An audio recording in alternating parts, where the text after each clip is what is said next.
Okay, the 14th video of Iron Fist on my channel in one day, in a 12-hour period. So, oh man, you know, this series had to be really good if we can't stop talking about the Iron Fist.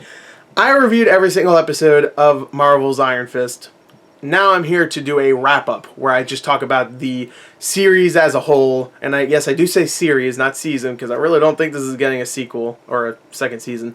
Which I know I made that joke a couple times so far in the last couple episode reviews, but at this point I don't even think that's a joke. I think that's for real. I think we're not getting another one. I really don't. But overall, Marvel's Iron Fist is the weakest by far of the Netflix Marvel shows. I would say it's the weakest thing Marvel has put out since maybe, I don't know, Iron Man 2? Like, maybe? But even Iron Man 2, I would watch Iron Man 2 way before I watch any of these episodes again. And Iron Man 2 is like 2.5 hours long. One of these episodes is 50 minutes long. I'll watch Iron Man 2 way before I watch any of this. So you know what? Screw that. It's the weakest thing. Marvel, since 2008 at least, you know, there's past Marvel, and there's like 20th Century Fox Marvel also. I'm talking about Marvel has put out ever since 2008. If that doesn't make any sense. It is the weakest thing Marvel has done in a very long time is what I'm trying to say. It is generic. Generic. The characters aren't even that likable. You don't give a shit about, what's his name? Fucking Randy Dan? What is it? Danny Rand. You don't give a shit about this guy. He is whiny. He is one note. You don't like him. You don't believe he's a badass, especially with the extremely poor choreography whenever it's him fighting. You don't believe anything from this actor at all. Like, this actor could not perform this character well, especially considering how bad the dialogue is at times. Like, I mean, he's probably an okay actor. I've watched Game of Thrones. He's fine on Game of Thrones, even though his character isn't really interesting. But, I just don't understand why Marvel could have asked almost anybody at this point. These Netflix Marvel shows are so freaking popular at this point that Marvel could have asked anybody to play Iron Fist. Fucking Barack Obama, he probably would have done it. Anybody could have played Iron Fist. I'm sure anybody would have said yes. Maybe not A-list stars. Of course, I'm joking when I say Barack Obama. But like, I'm talking about like people that are known well enough. And they pick this fucker. He's not even like, he's skinny. Every time he takes his shirt off, I'm sure all the women are like, oh my god, I'm moist. But I'm just sitting here like, this motherfucker is skinny. He weighs the size of he weighs less than Colleen Wing, most likely. He just doesn't look imposing at all. He has that shitty curly hair and shit with his stupid ass beard. He doesn't look imposing. Even his stupid dragon tattoo on his chest looks like shit. It looks like someone drew it with Sharpie, which I get it. It's obviously not an actual tattoo. If he actually really got a tattoo, I'd give him more credit. But I don't know. That tattoo's kind of cool. I would probably be like, yeah, fucking do it, fam. Just right on my chest, do it. I mean, I wouldn't look good with my shirt off, but you know, I don't need to take my shirt off because I'll never be Iron Fist. That's fine with me. But to be honest, this guy's really not Iron Fist either. I don't know the character. I'm not gonna lie. I don't know him from the comics. I know him from a couple of different Marvel cartoons that he made appearances in. I think he was in Marvel Ultimate Alliance. I think I played as him a couple times. But for the most part, I don't really know this character. But I know that he's not. If he's supposed to be this cool character, the immortal Iron Fist, there's no way he's this fucking lame. There's no way. There's no way this is an accurate depiction of this character. And if it is, that character sucks. I'm sorry. But man, oh man, this guy just sucks. I'm sorry I'm harping on him way too much. But he's the main character. He's Iron Fist. He is the name. He is the title character. And he sucks. Luke Cage doesn't suck. He's awesome. Jessica Jones, same thing. Daredevil, same thing. Hell, even Daredevil Season 2, Punisher was amazing. He's not even in the fucking title. And he was way better of a lead character than this motherfucker is in this show. Does that make sense?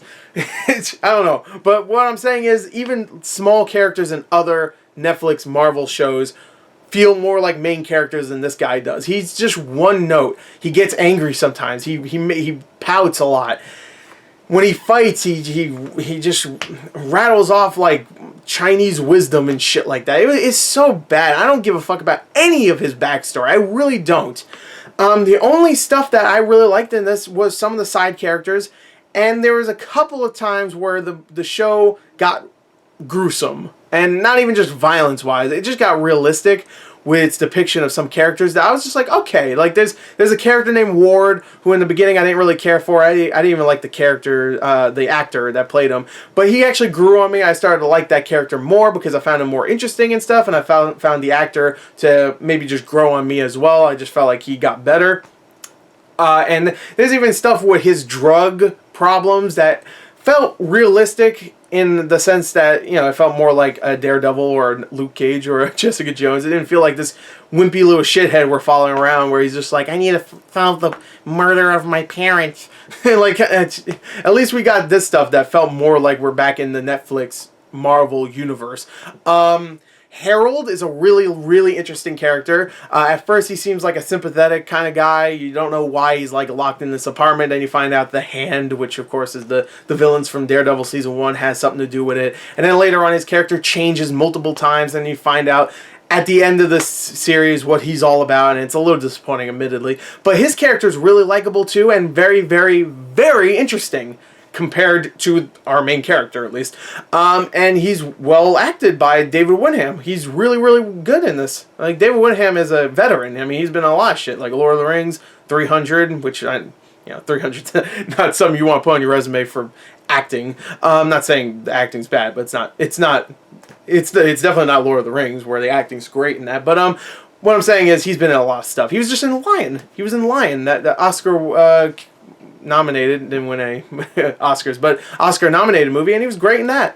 So he's been in a lot of stuff, so he's really good. There's veteran actors in here that are really great. Rosario Dawson shows up again as Claire, who was in the previous Marvel shows, and she's great when she shows up. Carrie-Anne Moss shows up as Hogarth, who's of course from Jessica Jones, and I think she made an appearance in Luke Cage as well, and she's great. Everybody's really, really good that is from other ones, like Madame Gao. She shows up in this, and she's really good. And there's even small little supporting characters here that I found really, really interesting. It's just a shame that there's some supporting characters like Joy I don't give a shit about, don't care.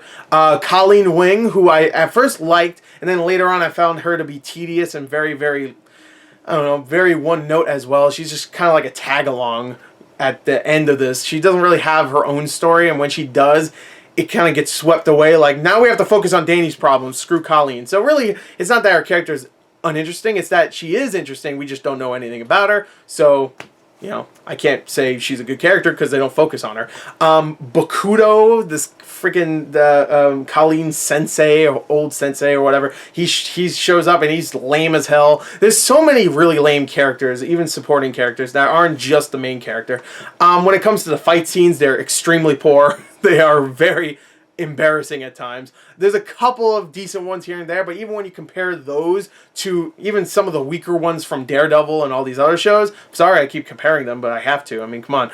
That's like saying you can't compare Captain America to Iron Man. Why? They're all in the same universe and they're all building up to a movie, so why can't I compare them, you know? This is all building up to one big TV show where they all team up, so I don't know why I can't compare them. But that's like, I don't know, it's just, what was I saying? I completely forgot what I was talking about. I interrupted myself, and I completely forgot what I was saying. Oh yeah, the fight scenes. Even the best fight scenes in this show aren't even close to as good as some of the weaker ones and the other ones. It's just poorly choreographed. Considering this is a show all about martial arts, and Daredevil isn't, Jessica Jones isn't, Luke Cage isn't. It's kind of embarrassing when Iron Fist, the main guy, can't fucking fight and make it look good. Like, I was getting flashbacks of Taken 3, where Liam Neeson's obviously too old to actually fight around, so they keep cutting whenever he's fighting and stuff. They keep cutting whenever he punches, and they edit it together to make it look like he's actually fighting. It's like that, except it follows like some 25-year-old dude who could easily do this stuff, but they just didn't. They obviously rushed this. The production value is really low. Even when some of the special effects pop up, some of them are really bad. There's some really bad green screen effects, especially when Danny is having flashbacks to where he originally came from, Kung Lin or Kung Lan or wherever. I don't really give a shit. But when when he keeps flashing back, it's like really bad green screen. You can see like mountains behind him and stuff. It's like really bad. There's some really bad stuff in this that it looks garbage when it comes to production value. The dialogue is poor. Just the story itself is not well told. It's jumbled together. People are going over here and here and here and here. Just there's so many different things happening every episode that sometimes they don't even really matter in the long run. I'm just like, Jesus, could you just focus it up? That's really why I loved all the other ones. They were focused for the most part. Like when something happened, it meant something later on. You know, here like something could happen and then like an episode later it's completely forgotten about, and you know, maybe they will reference it later on, but it still doesn't fucking matter in the long run. I felt like this could have easily been like maybe eight episodes. You know, do the Stranger Things route where Stranger Things, like it started to get a little slow and then it ended. I was like, oh, perfect. That's great. This is a great episode. I mean, this is a great season. This could have been like that where, you know, it's still not good, but they could have condensed it down. So I would have been like, okay. I mean, that's like a 6, 7. Which is what I gave most episodes. But in the long run, when I combine this all together, I have to give this a 5.5 out of 10. It's very, very poor. If I had to grade it on my scale, which I do a 0 to a 40, which I know is weird, but I'd probably have to give it like, what was that, like a 22 out of 40, I think. It's really, really a shame. It should be better. It should be. But considering it's a martial arts Netflix Marvel show, it should have been more entertaining than this. It should have had about 500 fucking board meetings or any of that business stuff. You know, there's some interesting characters, but when you're filling them with other characters that aren't interesting and dialogue that's pretty poor and even some pretty bad acting here and there, it's just, at times it can be laughable. It's just not a great series. It's just not. It's poor. It's below average. It ain't good. So there you go. That was my Marvel's Iron Fist Season 1 review. I'll call it that for now because maybe we'll get a Season 2, but I highly doubt it. But anyway, there you go. I hope you enjoyed it. Thank you, and until next time, goodbye. Yeah.